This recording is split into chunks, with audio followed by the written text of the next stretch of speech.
Yeah, you can always apply for a variance, because in some cases, if you don't have any neighbors behind you or beside you, it won't bother anybody, but in other cases, if you're in a really dense area, it might not be right for the neighborhood. Your backyard compared to mine is two different worlds. Yeah.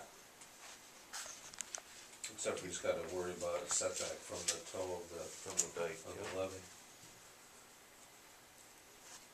So you wanna leave it at 200 for the constraint. And just for a apply for variance. variance. Yeah. So leave it, can we just leave it as is? Yeah. If we find a lot of variances that are, then we can always change that number. Yeah. It's just, now there's an additional cost, we have to apply for a variance, but this is the number that. Do you have a question as a member of the zoning board? I do. Is there a size limit for the distributed generation? I mean, how much, does it only go up to 39.9 kWs, or can it be bigger than that? I didn't see anything in here on the size of the system. Well, I think that's kind of what we're talking about. Well, I thought you were talking about the distance, like you can have 200 feet, but you can have 200 feet, but you can go up so high. I think the It's gonna go size, 15 feet high. the size limit's gonna be determined by our engineer, correct, Steve? Yeah. Well, it's 200, yeah. The physical size of the panel is what we're talking about, 200 square feet. What she's talking about is how much power it'll How many generate. kilowatts, yeah. But if your panel's only a certain size, it's only gonna generate a certain amount of electricity, right? It should.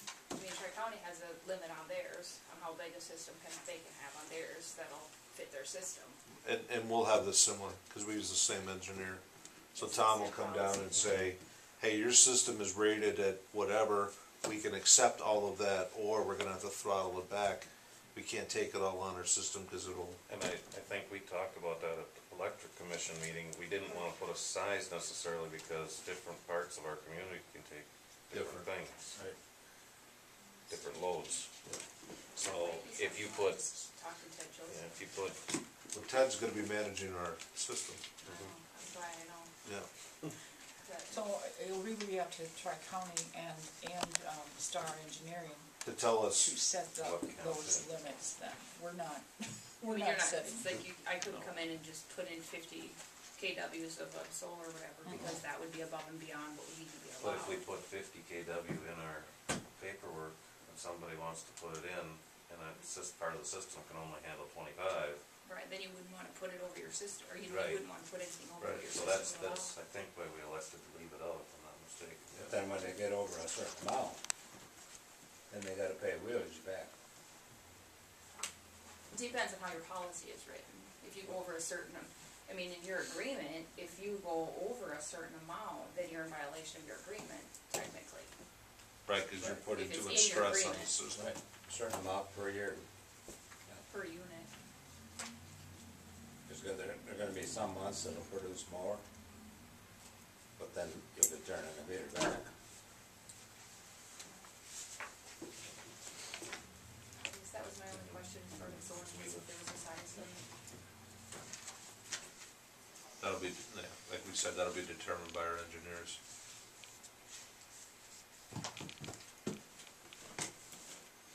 B, do you think we addressed your concern? Yeah, but I'm scared about the wheelage cost. I didn't see that one coming. The legislature just approved that during this last session. The first go-around with requests to the PUC were all rejected as being too high. So, my guess is they're gonna wanna set it as low as possible, because again, we have to recover some cost that we have to upkeep the system, but we don't want it to be such a high cost that it's prohibitive for anybody to participate. Because we're trying to encourage distributed generation. At least that's the theory.